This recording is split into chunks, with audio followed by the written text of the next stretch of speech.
Well, hello, everybody. It's just gone to talk, so top of the hour. So let's kick off. So on behalf of the Australasian College for Road Safety's local government network, it is my pleasure to welcome you today to our April meeting for 2025. If this is your first LGN event, welcome. It's great to have you along. If you're a familiar face, that's great too. Great to see familiar faces online. For those that don't know me, my name is Mel Sitter. I'm the chair of the network, and in my day job, I'm the road safety officer for Parks, Forbes and McLaughlin Shire Councils, and we're located right in the middle of New South Wales. So today we have got three really great speakers along to talk to you about what their organisations are doing in the local government road safety space and how we can collaborate with them. And I'll tell you a bit more about that in a moment. But first I have a little bit of housekeeping to get through before we get into the more meaty stuff. So kicking off like we usually do with our acknowledgement of country. So we acknowledge and pay our respects to the many First Nations of Australia who continue to be the sovereign custodians of their countries and the sovereignty of the Maori in New Zealand.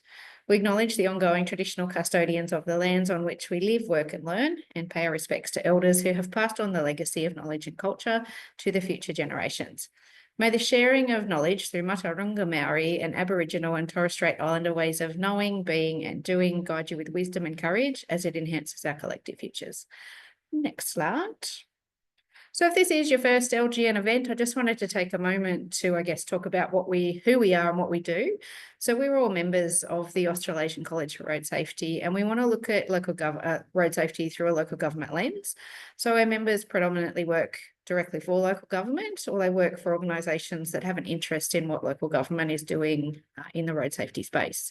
We have a monthly online event like this every month. It's usually at this time and date, so it's the second Wednesday of the month at 2 o'clock Australian Eastern Standard Time, if you want to just put a placeholder in your calendar so you know it's coming up each month. And we do a different format each month. So sometimes it's a webinar where we have some showcase case studies of what projects councils have been working on. Sometimes it's the open mic session where you get to ask questions of the other members that have turned up about an issue you might be having. But really the success of the network is about those opportunities to connect people and ideas that you might not have encountered if you've been working in isolation in your road safety space. So let's go next slide. A little bit of housekeeping. So we're running for 60 minutes today. You may have noticed that we are recording today's session, so it will be available in the members area of the college's website. So if you wanted to go back and rewatch it, we have had a few members that weren't able to make it to today's meeting, so they'll be able to watch it back. And like our case study showcase webinars, we'll be doing our 3 presentations back to back and then having a Q&A session at the end. But I would encourage you to pop your questions into the chat as we go, and then we'll come to those ones first when we get to that bit of the meeting this afternoon. And you may have noticed that you may not be able to see yourself or other people, so we're in focus mode at the moment, but we will turn focus mode off once all of the speakers have spoken, so that you'll be able to see each other and have that two-way dialogue when we get to the Q&A bit. So next slide, thanks. So welcome to our 3 presenters. So we're very lucky to have Dr. Ingrid Johnston, the CEO of the Australasian College for Road Safety, Rob Knight from the Australian Local Government Association, and Michelle McLaughlin from the Little Blue Dinosaur Foundation as well. So a big mix of what we're going to be talking about today. So let's get into it. Next slide. So I'm going to hand the microphone over to you first, Ingrid, the Chief Executive Officer of the college. Thanks. Thanks, Mel, and thank you for inviting me to speak today, and thanks everyone for tuning in. So I'm just going to do a brief kind of overview of a few things that have been going on in the college lately, and then I'm very happy to answer any questions at the end. So firstly, for the conference, as a bit of an update, as you may have seen in the alert, we had a record number of abstract submissions this year, which is fantastic, and more from practitioners than there were from researchers, which is also really great because we know that there's often a bit of a perception that the conference can be a bit academic heavy. And so I'm really thrilled to see that the number of practitioners who are putting in abstracts and engaging. So that's awesome. And the abstract reviews will be out, decisions are out at the end of May. So after that, the program will start to take some shape. So really looking forward to that and hoping for a really big crowd to come in Perth, and I hope to see you all there. Secondly, to the Global Ministerial Conference on Road Safety, which I went to in February. So this is a conference which is held only once every 5 years by the World Health Organization. And for this year, it was a midpoint in the current global plan of action and a kind of check-in to say how we're doing in terms of trying to meet the targets that we've set for ourselves, and where we're not doing very well, what are we going to commit to try to accelerate progress and try to improve things. So it was a massive event. There were, depending on who you talk to, anywhere from 2,000 to 4,000 people there, and lots of ministers attending from various different countries. So I went with a few things in mind. First of all, for the college. So I held a meeting of our international outreach chapter while I was there, which was really, really fantastic. It was well attended, and there were people from all over the world that were there. Really good recognition of the college and the work that we do, and some really fantastic kind of affirmations about how useful people find it to be part of the college. Even though we're based in Australasia, there were people from Africa, from the Middle East, from South America, all kind of saying, this is a really useful resource for us because there just is nothing else like it where we are. So that was really, really positive, and we have had a bunch of new members sign up since that event. So that was really affirming. The second thing that I was looking at was what is going on in road safety globally. And it was very kind of heartening to look at what is happening in some countries. So there were examples where you had a country that had a delegation of 9 people from the government, ministers from multiple different portfolios: health, transport, infrastructure, education, and they would have daily meetings with the civil society representatives that were there, because we went to different kinds of events during the conference. So each day they would get together and swap notes. What did you learn yesterday? Who did you talk to? What's your focus going to be for today? And they worked together on coming up with what the strategies are going to be for their country to move forward. And that was really, really heartening, hearing countries talking about implementing more 30-kilometre-per-hour zones, really pushing hard on motorcycle helmet compliance, getting a national road safety strategy happening where there hadn't been one for a few years, looking at knowledge sharing and capacity building. So lots of really good work going on in some parts of the world, and some examples where countries have been able to make really good gains in reducing trauma levels. The third part of it was from an Australian perspective. So we had one government representative there who was the head of the Federal Office of Road Safety. I invited her to come and speak at our college international outreach chapter meeting, and unfortunately didn't receive a response to that invitation. And I haven't been able to catch up with her since the event. So as far as I know, Australia did not make a commitment like some of the other countries did. And I don't have any learnings as yet from our government representative there, which is a bit disappointing.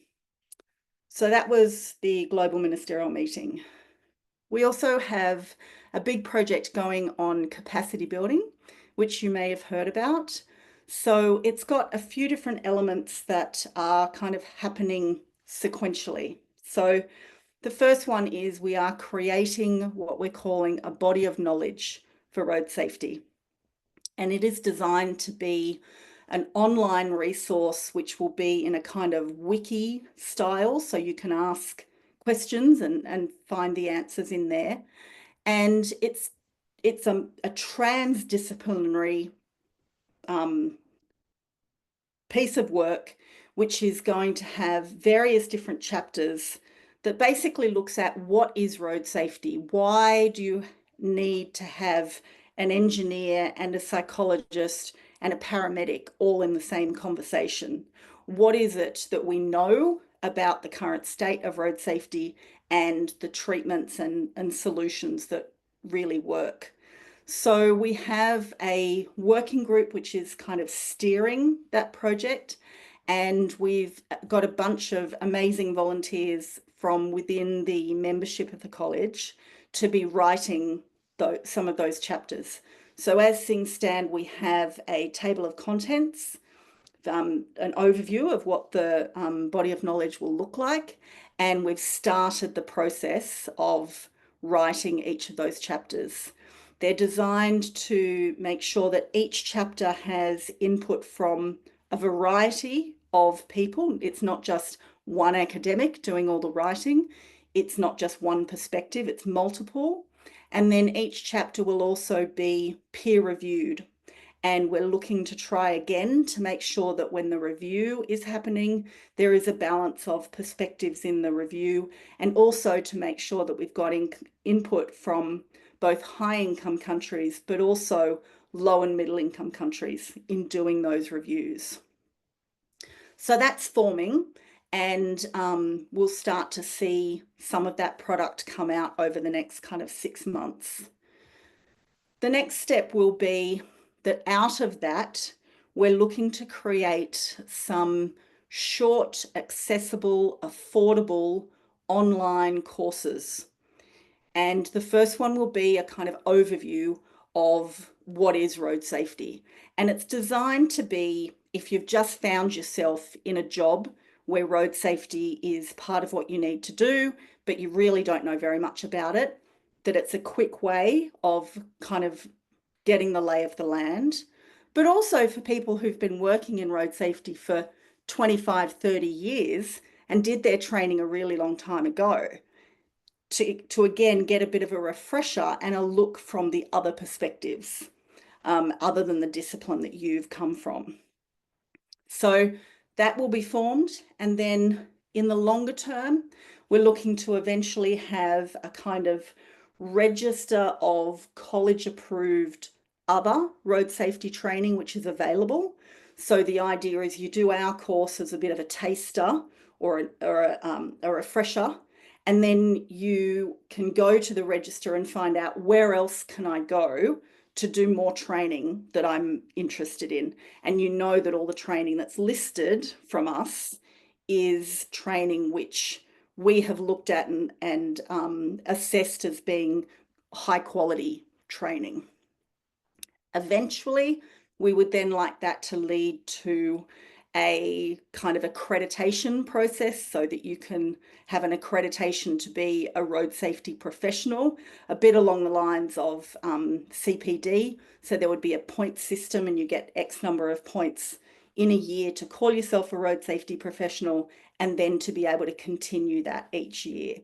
That's the long-term goal, but it's really the first two elements that we've made a good start on for now.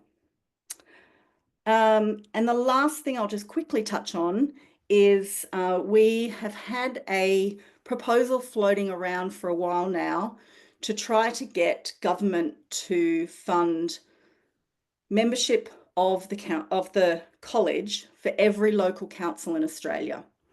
We would like to see the Australian government fund that. It's 537 councils around the country, and if each one had at a minimum a bronze level membership of the college, that would give at least 4 people in every council access to the benefits of things like this local government network. We've had that proposal in for about 6 months. It's floating around. It's not really giving us a solid response as yet, but what they have asked for is more concrete examples of what the benefits are of being a member. So what I'm asking of you is if you could please send me a quick email. It need only be a couple of lines, just outlining some of the really tangible benefits that you have seen of being a member of the college and the local government network. And then I'll be able to collate that and add it to our proposal to hopefully improve our chances of convincing them to fund this, because we think that it would be an amazing initiative if every local council was able to access the benefits that you all are able to at the moment, and have that be with the input of the actual council, instead of so often, as we find, relying on having an individual person within a council who is dedicated enough to be joining. Hopefully it would improve the recognition of the importance of road safety within councils. So that's my update. Thank you very much. Back to you, Mel. Thank you, Ingrid. If you want to email Ingrid, can I get you to just pop your email address into the chat, Ingrid, so that people can send you their why I'm a member benefit stories? Sounds great. And if you've got a question that you'd like to ask Ingrid, can you also pop that into the chat so that we can unpack all of that amazing update at the end of the final presentation. All right, so let's move on. Thank you, Brett. So our next speaker is Rob Knight. Rob's the Director of Policy for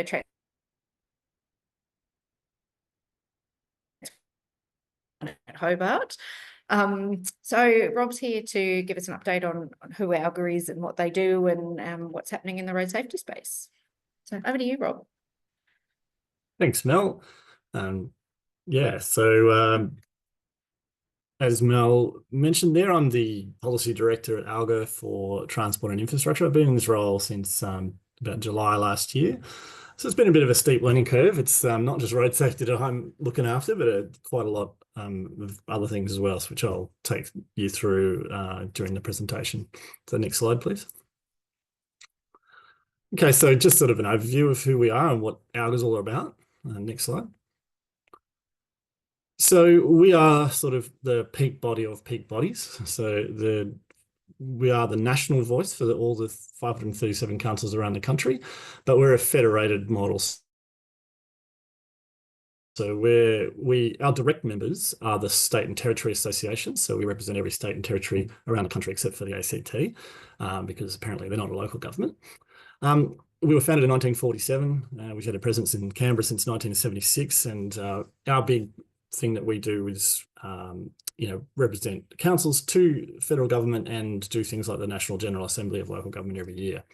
We're led by a board who, from every state and territory, we draw 2 people from the relevant state and territory association, and from that group they elect a chair and a president and 2 vice presidents. At the moment, our president is Mayor Matt Burnett from Gladstone Council. Okay, next slide, please. So what do we do for our members? We represent local government on national bodies and ministerial councils. So we, for me, for instance, I've got a slide later on that gives you a picture of all of this. But we sit on the Road Safety Ministers meeting as a guest, not as a formal member.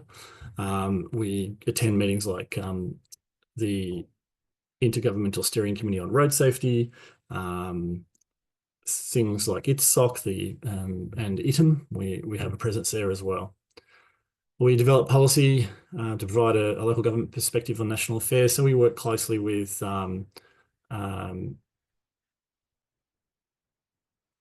federal government and their relationship with the states as well. Raising the profile and concerns of local government on specific issues and running campaigns. So we would consider road safety as a specific issue, and we would like to run a campaign on that. At the moment, we've got a federal election campaign, and road safety is a big element of our overall federal election campaign. providing information on national issues, policies and trends affecting local government. So it's basically that voice at the table. I sit on a number of working groups with federal government. I'm also a member in a number of Austroads task forces. Our CEO, Amy Crawford, is a board member on Austroads. So we have a number of touch points on everything to do with transport and infrastructure around the country. And the last point there, providing forums to local government to guide the development of national and local government policies. So as I mentioned before, we host the annual National General Assembly of Local Government, and that's where councils come and put forward motions to influence the policy of ALGA that we then take to be our advocacy position. Okay, next slide, please. Our policies and priorities at the moment are determined by our board. Financial sustainability for local governments. That's probably our biggest issue at the moment that we're running on. Roads and infrastructure funding is a very close second, and that's something that we talk about a lot. In any audience that we can talk to, that's something we mention. Waste and recycling, community resilience, and addressing the risks of climate change. So those last couple of points talk about our disaster management, that type of thing. Yeah. Next slide. Okay, so about me, what my role is in the organisation. Next slide, please. So as I mentioned before, engaging with the Commonwealth Government in the context of its national policy agenda. So I'll work with the Department of Infrastructure, Transport, Regional Development and Communication and the Arts on issues such as the implementation of the national service level standards, the national freight and supply chain strategy, the national road safety strategy and action plan. I work with all the public servants in those different areas as the voice of local government. I talked about before participating in intergovernmental steering committee. So that's I sit on ACRS and other working groups with other sort of policy areas, convening regular engagement with ALGA's member associations and coordinating policy objectives. So I talk to my policy team at the different state and territory associations, and through them get feedback from local governments about what their issues are, what the key priorities are, that type of thing. External engagement and advocacy, including events. And so that's the big one for me is every year we hold a National Local Roads, Transport and Infrastructure Congress, which we shortened to just call the Roads Congress. Last year it was held in December in Western Australia, and I'll talk about that in a little while as well. And development of ALGA specific policy. So basically just informing our advocacy position in general. Next slide, please. So I've got a couple of slides here that I did as a part of sort of a snapshot of what I do in the organisation, and it gives you a visual of what I've just been talking about. These are all the sort of touch points, the stakeholders of who I work with. In the red boxes are basically where my touch points are on the issue of road safety. So you can see it's just one element of quite a broader range of things that I get involved with. RTAC, that central box, is our Roads and Transport Advisory Committee, which is my network of policy officers in the state and territory associations. All right, next slide, please. And this is a little bit of sort of the working groups and things like the task forces that I sit on Austroads and that type of thing. You'll see there I sit on the Road Safety Task Force with Austroads, and I'm also on the Intergovernmental Steering Committee on Road Safety. So I've got a pretty good overview of road safety issues from a national level in general. Okay, next slide, please. So this is my last slide, and just talking about the Roads Congress. This is where we really focus on all the issues around transport and infrastructure. Last year we held it at where was it? In Margaret River, sorry.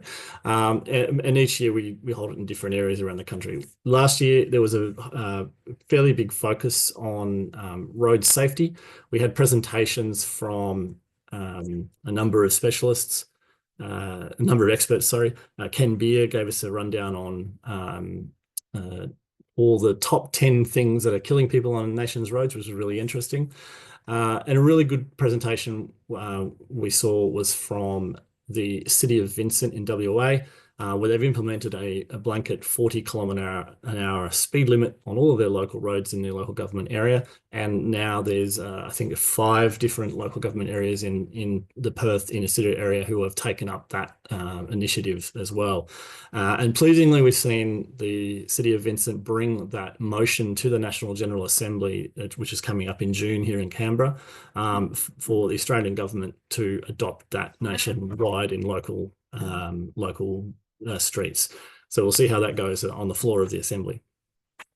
Our next Congress is scheduled for this year in November in Bendigo. So I'm in the process of putting the program together, but hoping to have quite a lot of content on road safety on that one as well. And I think that's it from me. There's nothing further. No, that's it.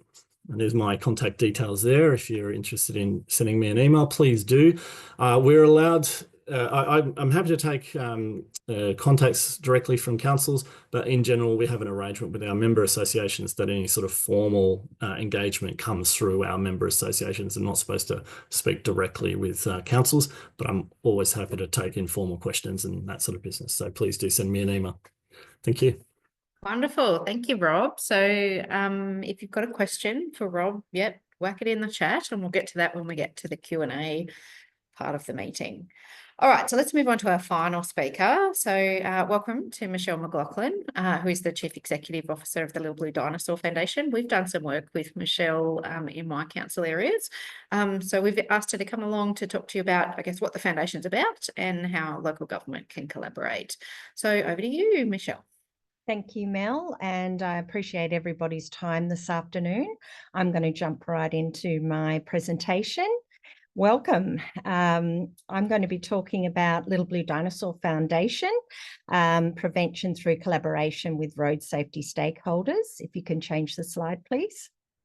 Little Blue Dinosaur Foundation was established in 2014 in honour of Tom McLaughlin, my son, who unfortunately died at the age of 4 in a pedestrian motor vehicle accident whilst on a family holiday.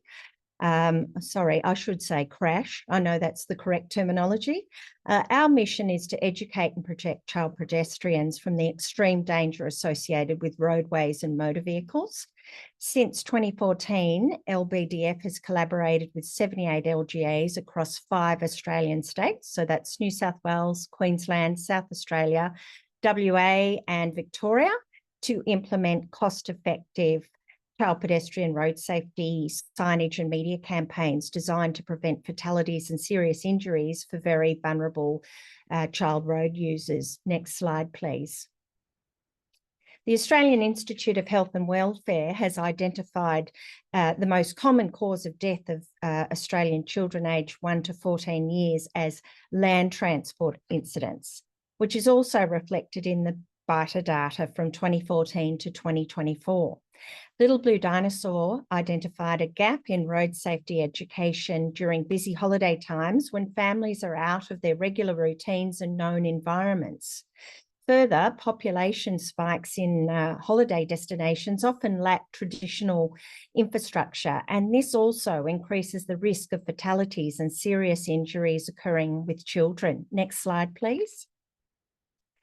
Numerous studies document the death of a child as being the worst traumas a human being can experience. Resultingly, bereaved parents are at an increased risk of depression, anxiety, post-traumatic stress disorder, complex post-traumatic stress disorder, suicide, panic disorders, immune and cardiovascular disease, as well as cancers. In many instances, this bereavement and grief can manifest into dependence on drugs, alcohol, and prescriptive medications.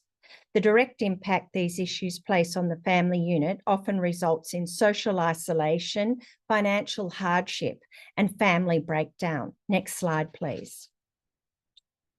Coastal and regional towns experience population spikes at holiday times, as I've mentioned, Consequently, increased vehicle and pedestrian activity coupled with limited roadway infrastructure increases the risk of fatalities and serious injuries for our youngest road users.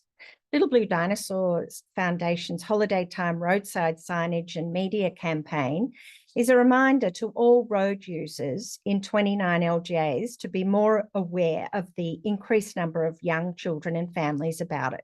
Holiday Time. Next slide, please. Danger is always present while children are on or near roadways. The fencing of playgrounds where children congregate represents local government's recognition of this fact. Little Blue Dinosaur Foundation's Hold My Hand signage in these locations is a reminder to parents, carers and children alike to hold hands as they arrive and depart these gated pedestrian safe havens. 59 LGAs within New South Wales have partnered with Little Blue Dinosaur and other states, I should say, with Little Blue Dinosaur to install permanent Hold My Hand signage on their gated playgrounds to further enhance the existing infrastructure. Next slide, please. This map slide represents 11 years worth of LGA and LBDF partnerships across Australia on both signage campaigns we offer. 10 LGAs run both Holiday Time and Hold My Hand playground campaigns simultaneously. Our LGA partners wholeheartedly acknowledge that children, particularly those under 10, have legitimate cognitive, physical and perceptual limitations around roadways, making it even harder for this very vulnerable road user group to keep themselves safe from harm caused by road trauma. However, as you can clearly see, more collaboration would benefit our very vulnerable child road users Australia-wide. New South Wales has shown the most prolific uptake of the campaign due to grant funding via Transport for New South Wales.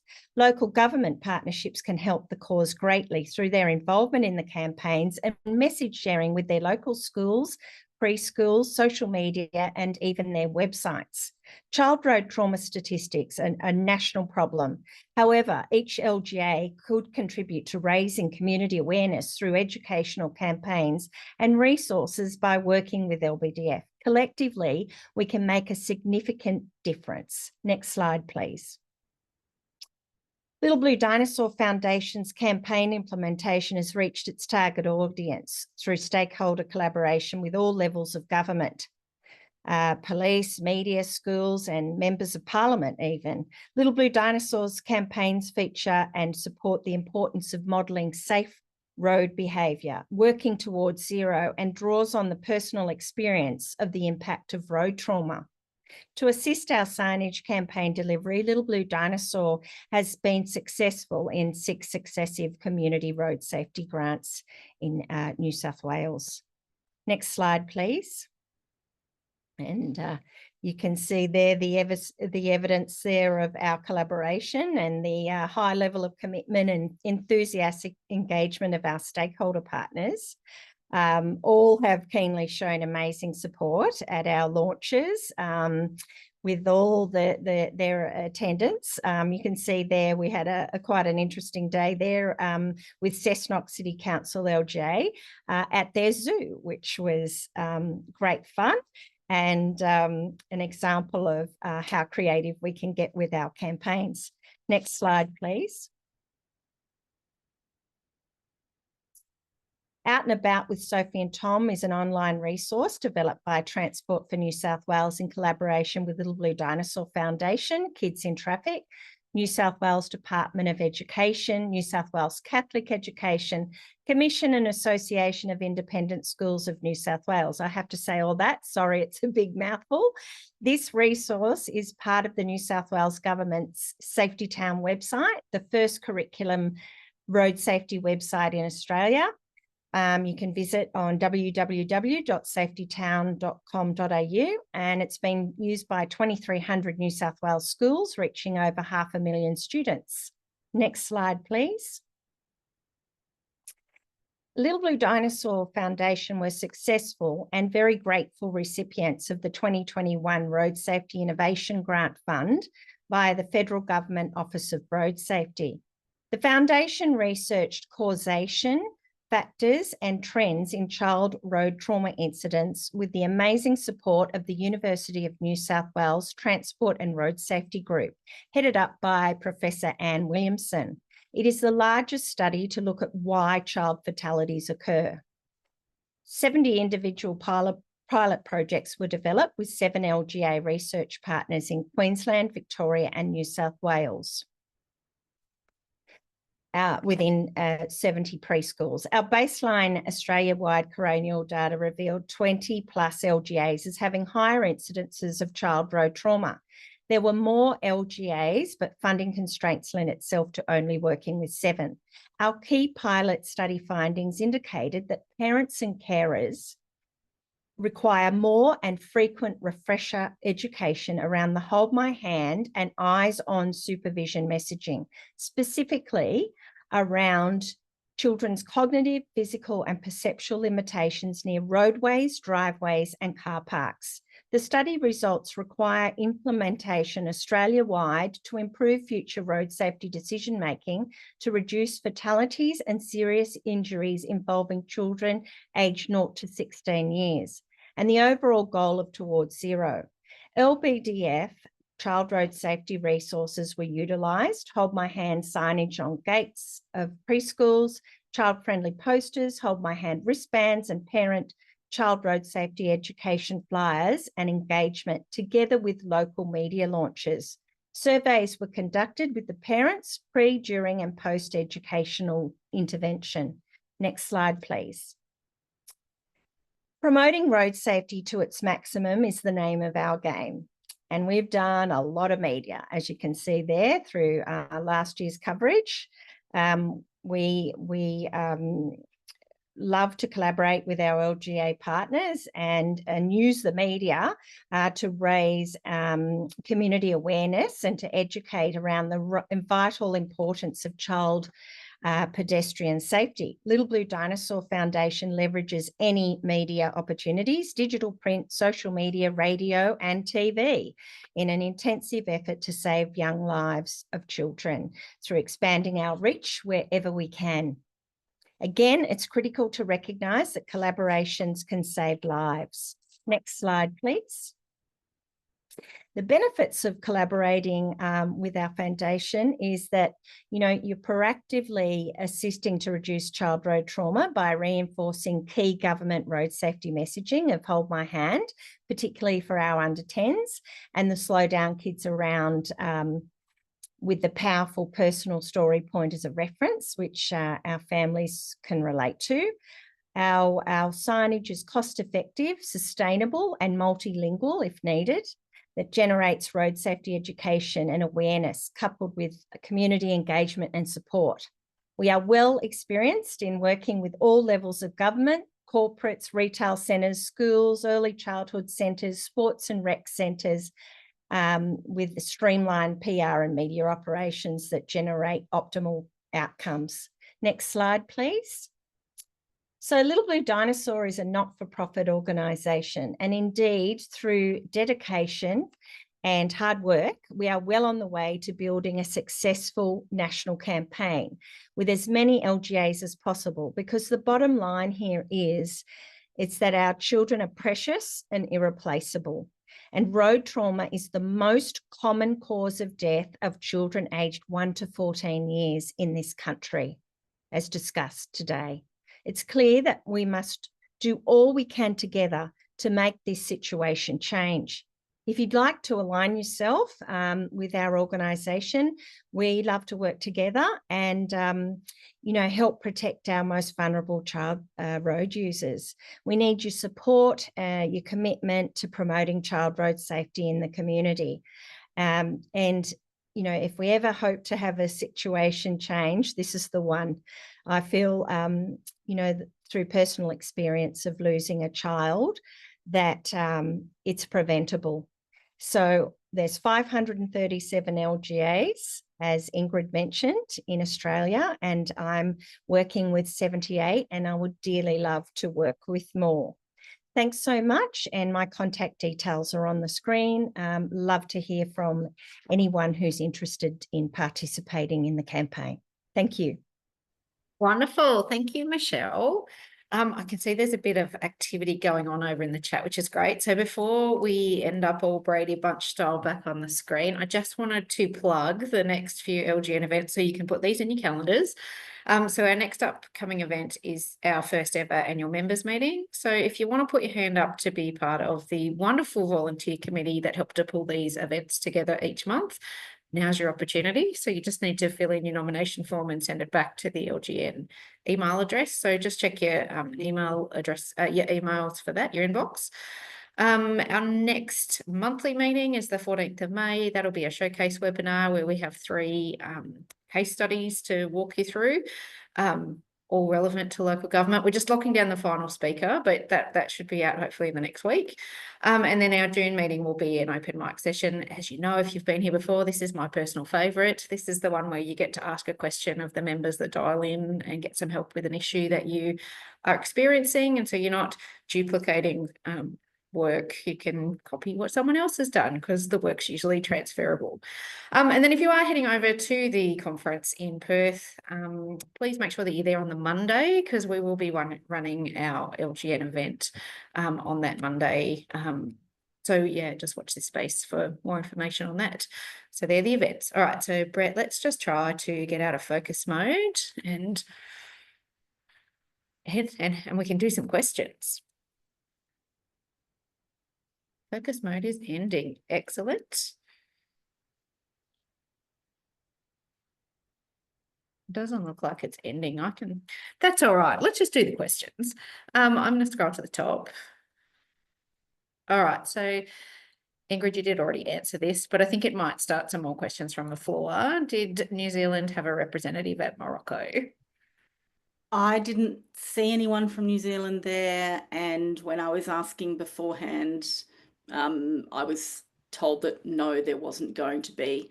Apparently that's pretty usual for New Zealand, that they don't often go to these sorts of things.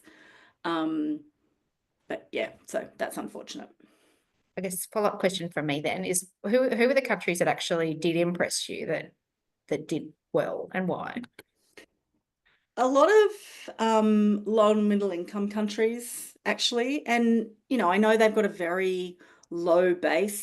There's so much work to be done in those countries, but they were the ones that particularly seemed to have pretty big delegations there and be working really closely with the civil society members who were there.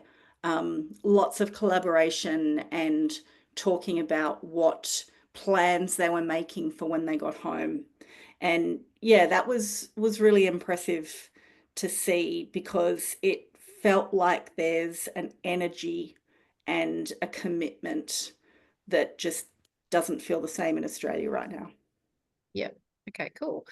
Rob, you've got a couple of questions, which I can see you've answered to, but it might spark some discussion if I ask them again. So in terms of the ALGA's understanding of what the local government issues are, how does that engagement process work through the member organisations? Yeah, sure. So as I said in the answer there, I have a quarterly meeting with our member associations. So it's a top-down, bottom-up flow of information. I'll talk about all of the meetings that I've been to, all of the initiatives that we've been working on, and then ask questions of the member organisations. So yeah, I'm really relying on councils to be engaging closely with their state and territory associations so that those messages do flow up to us. The other way of getting them to us is councils can bring a formal motion to the National General Assembly every year in June, and that helps inform our advocacy position in general. Yeah, otherwise, a lot of what I find out is through forums such as this one, which is very helpful.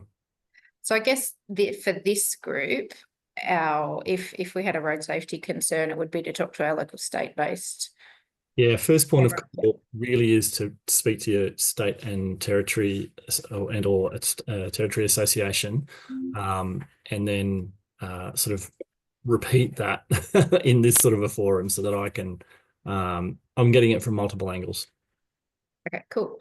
You stay there. You've also got a question about financial sustainability of councils being an ongoing challenge, and what's the prognosis long term? Yeah, it's a really interesting one. Up until recently, ALGA's been advocating for a 1% of Commonwealth revenue to be funded in federal assistance grants directly to councils, so in untied funding. That just hasn't been getting any traction for many, many years. So now we've changed the approach and what we're advocating for. And if you look up the Put Our Communities First campaign that we're running, you'll see that we've broken it down into specifics. And one of the specifics that is pertinent to this forum is that we're asking for a $600 million fund for safer local roads, which consists of $500 million in infrastructure interventions and $100 million in program interventions, programs such as giving councils money to conduct risk assessments, to do training, so that capability capacity uplift type of approach, and the infrastructure investments are around specific things like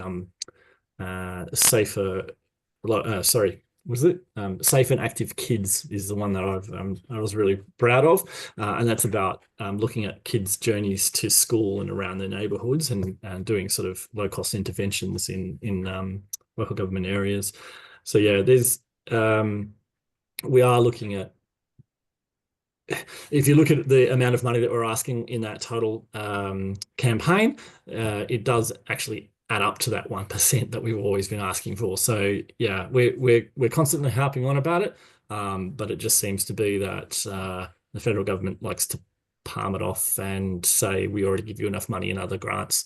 What we're aiming for is untied grant funding is the golden solution that we're going for. We don't want to have too many of those competitive grants as a way of funding councils. Great, thanks, Rob.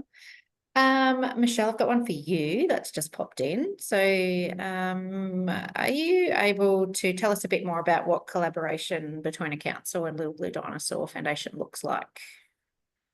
So usually we start off with a meeting and we talk about the needs of the LJ and explain again how we can partner up, and it's usually obviously providing signage with the key messages, and also, as I mentioned, there's the holiday time, and then there's your general sort of playground awareness, hold my hand, which is really important, especially in regional areas, often where adjacent roadways can be have speed limits set higher than 50 kilometres per hour, the default. I once went to a launch in Junee, and the road adjacent to the playground, which had just been very sensibly fenced, was 80 kilometres per hour.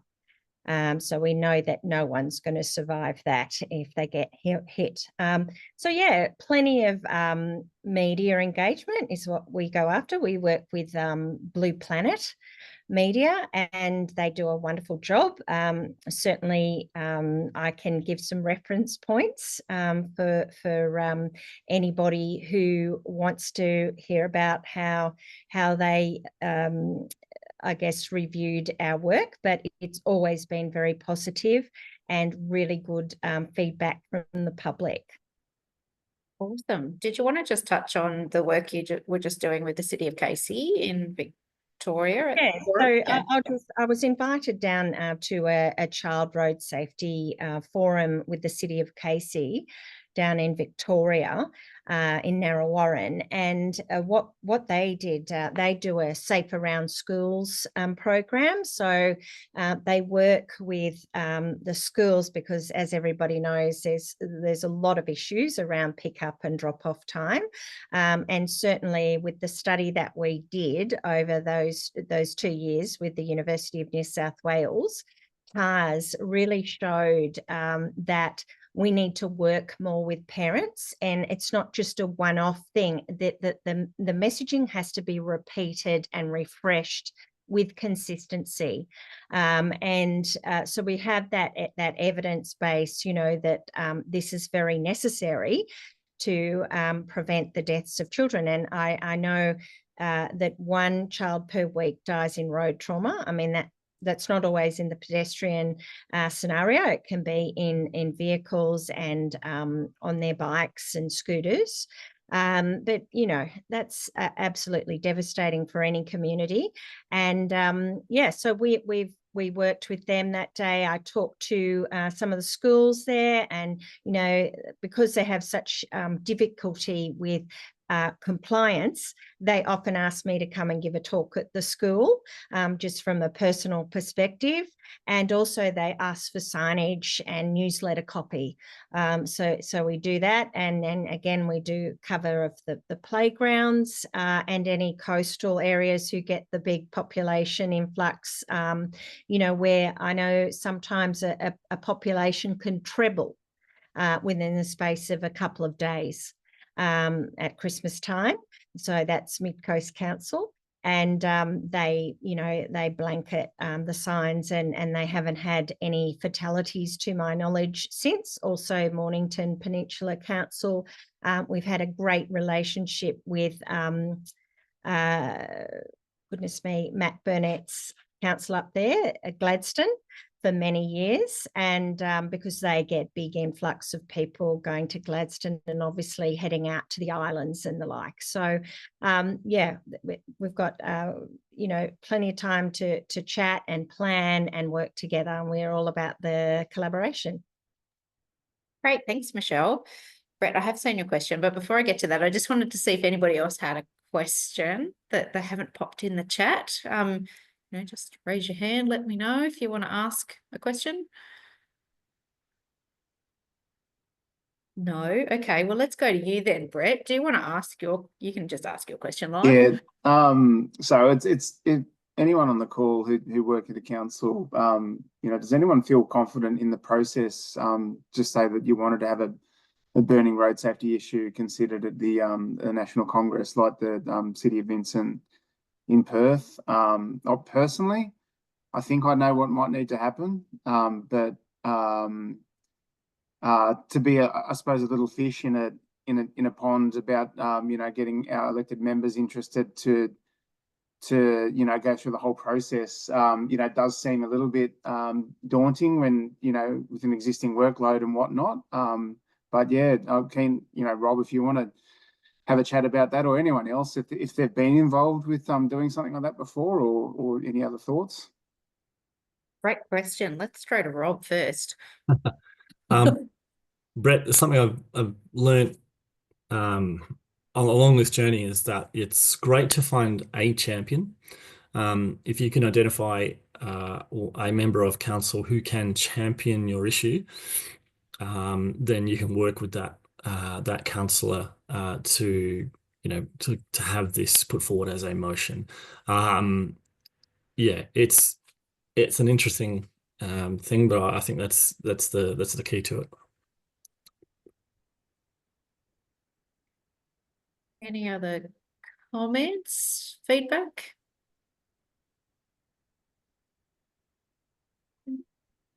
Crickets. Okay. Crickets. Rob, I do have a question for you. This is a follow-up from our December meeting where we had Austroads sort of just take over the meeting for the day and talk to us about a whole lot of projects they had on. And one of the questions was about how does a local government person put their hand up to be part of those project committees? Thanks, Mel. Thank you. I should have talked about this in my presentation. No, that's okay. I'm doing it now, so we fill in the last 5 minutes. Yeah, so as you're probably aware, Australia's has a number of task forces, and in amongst those task forces, project control groups, and ALGA is asked to represent on every single one of those. So I can't do it all, and our member associations can't do it all. So we'll every time I get a notification from Australia's program manager that they're on the hunt for project control group members, they'll send me an email. I'll send it out to our state and territory associations to say, please check with your networks and see if there's anyone that's interested. It's been working so far. We've had this process in place only for a couple of months now. It's been working pretty well. We've had a few bites from councils. But yeah, best thing to do is get in touch with your state territory association and to say, look, I'm keen to be involved, and they'll hopefully put you on a list. And any time that I send out an email calling for members or interest on being in a task force or something like that, it'll make its way to you. Great, thank you, Rob. Any other, I can't see anything else in the chat. Any other questions for Ingrid about the college, Rob about what ALGA's up to, or collaborating with the Live Blue Dinosaur Foundation? No, that's okay. That's fine. I can give you 5 minutes back in your day, which is great. So thank you for coming along. I guess the wrap up stuff is, if you've got a great news story. Oh, someone's got their hand up. I just can't see who it is. No, that was just applause. Oh, it's applause. Okay, right. I just saw a little hand clap doing something. Okay. Can you, if you've got a great news story about why you're in the LGN, benefits of being in the LGN, can you please send them through to Ingrid, so that we can collate those to send it through to the federal government about funding. Just I might jump in as well, Ingrid. Don't forget our paper for the abstract that supported our poster at last year's conference. That might have some good info for you if you haven't already referenced that. Yep, I have stolen some, copied some stuff from that. Plagiarized. Thank you. Plagiarized. Awesome. Excellent. All right. Well, yeah, you can have your 4 minutes back now in the day. So thank you very much. And we will see you at the May meeting. Thanks, everyone. Great. Thanks, everybody. Thank you. Thank you. Bye.